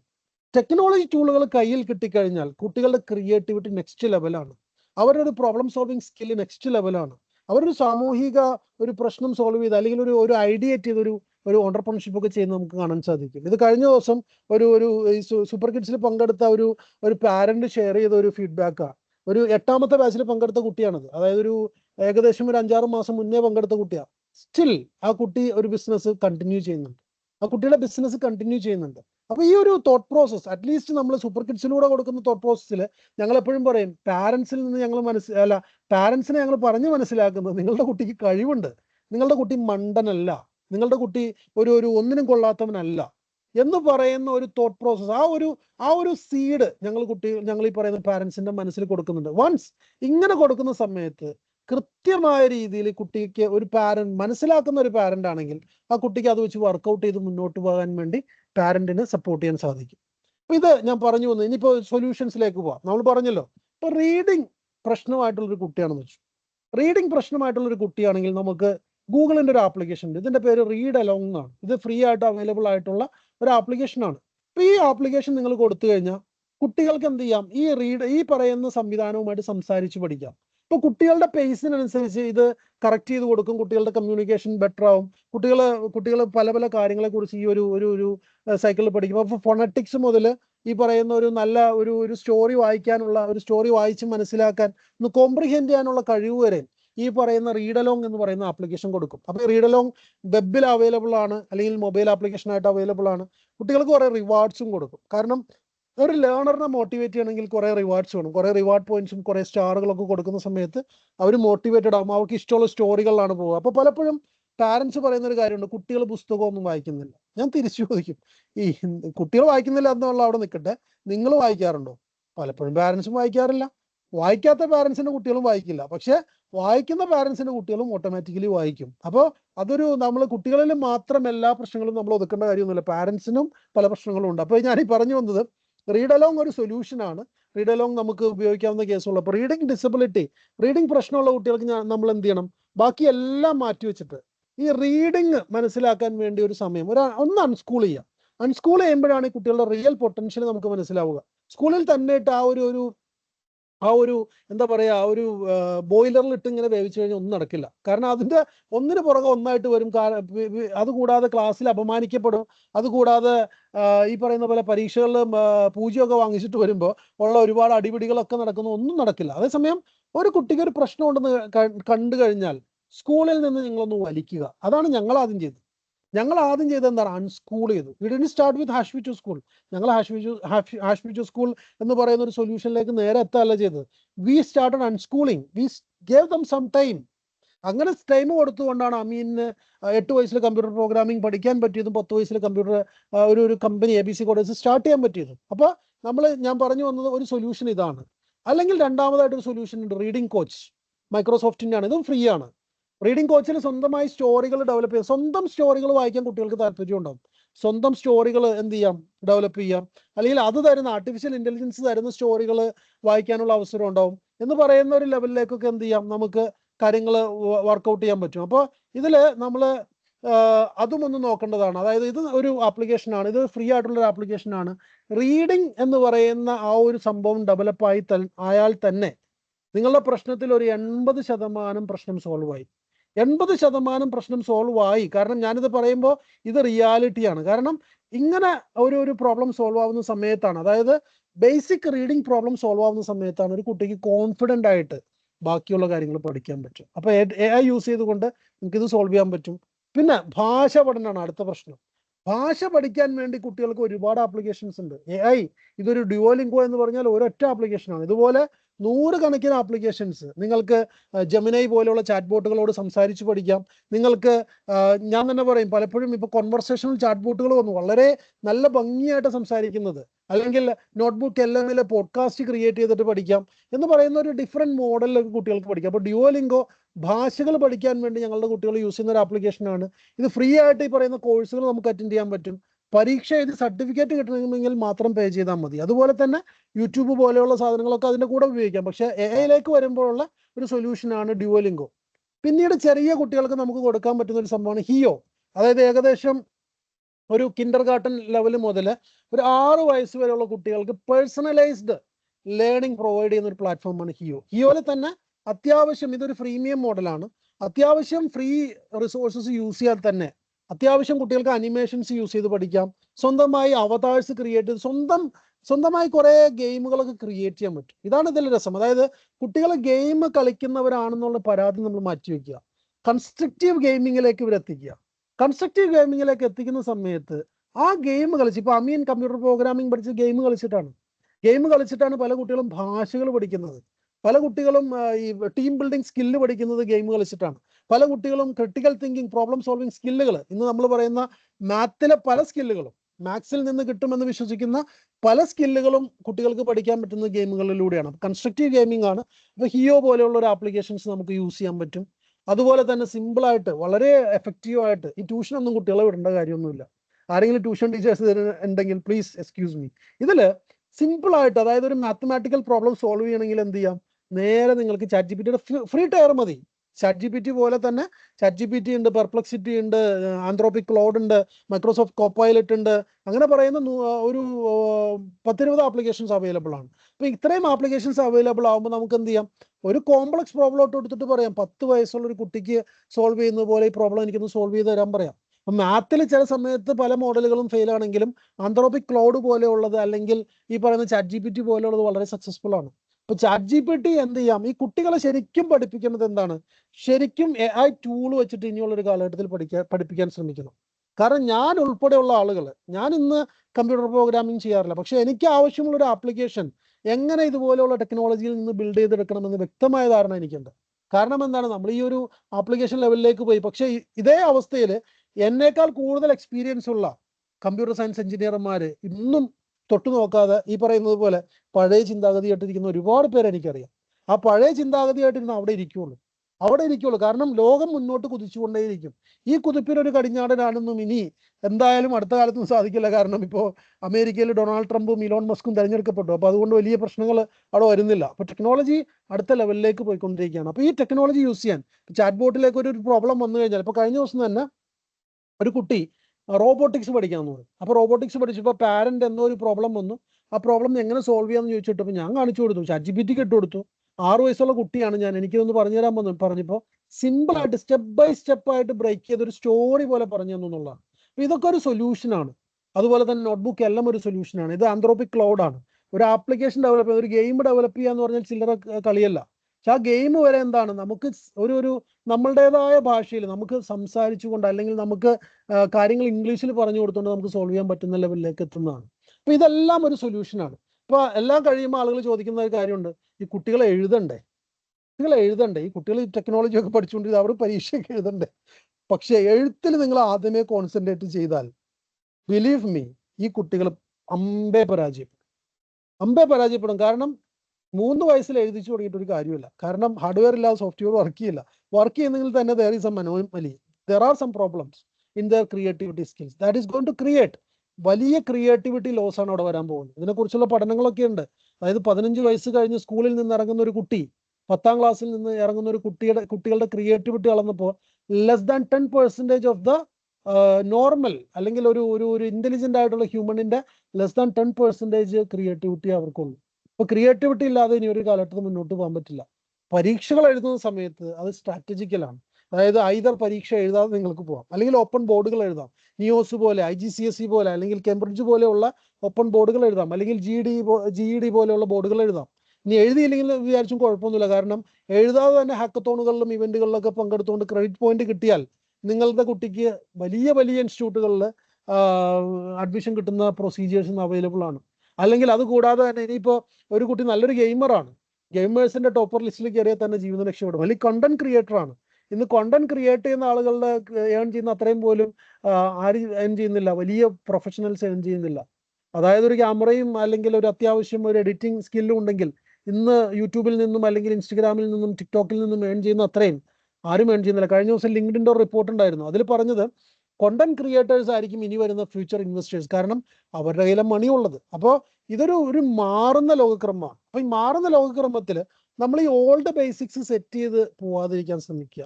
നമ്മൾ ഈ ഓൾഡ് ബേസിക്സ് പഴയതും പൊട്ടിയതും ഒക്കെ ആയിട്ടുള്ള കാര്യങ്ങൾ സെറ്റ് ചെയ്തിട്ട് വീണ്ടും കുട്ടികളെ ഡോക്ടർമാരാക്കി, വീണ്ടും കുട്ടികളെ എൻട്രൻസ് കോച്ചിങ്ങിന് വിട്ട്, വീണ്ടും കുട്ടികളെ ട്യൂഷന് വിട്ട് മുന്നോട്ട് പോകുന്നതിൽ യാതൊരു അർത്ഥമില്ല. So think in A different വേ. നിങ്ങളുടെ എല്ലാ കുട്ടികളും ടാലന്റഡ് ആണ്. കാരണം സൂപ്പർ കിഡ്സ് പ്രോഗ്രാമിലൂടെ ഞങ്ങൾക്ക് മനസ്സിലായതാണ്, വന്ന കുട്ടികൾ ആരും മോശക്കാരല്ല. പക്ഷെ വരുന്ന സമയത്ത് പാരൻസിന് ഒരുപാട് ആശങ്കകൾ ഉണ്ടായിരുന്നു. ഇവര് വലിയ രീതിയിൽ പഠിക്കാത്ത കുട്ടികളാണ് കേട്ടോ, അല്ലെങ്കിൽ നല്ല വലിയ സ്കില്ലൊക്കെ സ്കൂളിലൊന്നും വലിയ രീതിയിൽ ഷോക്കേസ് ചെയ്യാത്ത കുട്ടികളാന്ന് പറയും. പക്ഷെ ആ കുട്ടികളെയാണ് 40 days കൊണ്ട് ഞങ്ങൾ ട്രാൻസ്ഫോം ചെയ്തെടുത്തത്. അത് ഞങ്ങൾക്ക് ഇപ്പൊ നിലവിൽ ഓടിക്കൊണ്ടിരിക്കുന്ന അതിന്റെ 12th ബാച്ചാണ്. ഒരു ബാച്ചിൽ 10 കുട്ടികളെ ഞങ്ങൾ അഡ്മിഷൻ എടുക്കുന്നത്. 12th ബാച്ച് വരെ ഞങ്ങൾക്ക് ബ്രില്യൻ്റ് ആയിട്ടുള്ള കുട്ടികളെ കാണാൻ സാധിച്ചു. അശ്വിച്ചു സ്കൂളിലേക്ക് വരുന്ന സമയത്തും പലപ്പോഴും മോശക്കാരാണെന്ന് വിചാരിച്ചിരുന്ന കുട്ടികൾ മോശക്കാരല്ല. കാരണം നമ്മുടെ സ്കൂൾ സിസ്റ്റത്തിൽ ആകെപ്പാടി മാർക്ക് മാത്രം, കാണാപ്പാടം പഠിക്കാനുള്ള കഴിവ് മാത്രം അളക്കാനുള്ള സംവിധാനമുള്ളൂ. ഇവിടെ ഞങ്ങൾ AI ഉപയോഗിച്ചുകൊണ്ട് നമ്മൾ അളക്കുന്നത് ഒരു 30 പോലെ സ്കില്ലുകളാണ്. Critical thinking, problem solving, analytical, leadership, ഒരുപാട് സ്കില്ലുകളാണ്. ഈ സ്കില്ലുകൾ അളക്കുന്ന സമയത്ത് നമുക്കറിയാം സിസ്റ്റം തന്നെ നമുക്ക് സൊല്യൂഷൻ പറഞ്ഞു തരും. കാരണം ഇന്ന് ഞാൻ കണ്ട ഒരു സംഭവമാണ്, ഒരു സൊല്യൂഷൻ ഞാൻ റിപ്പോർട്ട് ജനറേറ്റ് ചെയ്യുന്ന സമയത്ത് ഒരു കുട്ടി ക്രിയേറ്റീവാണ്. അതായത് കുട്ടി നല്ല ആർട്ടിസ്റ്റിക് മൈൻഡ് സെറ്റ് ഉള്ള നല്ല ക്രിയേറ്റീവ് ആയിട്ടുള്ള കുട്ടിയാണ്. പക്ഷെ മാത്തിൽ എന്ത് ചെയ്യുന്നുണ്ട്, കുട്ടി അല്പം പുറകിലാണ്.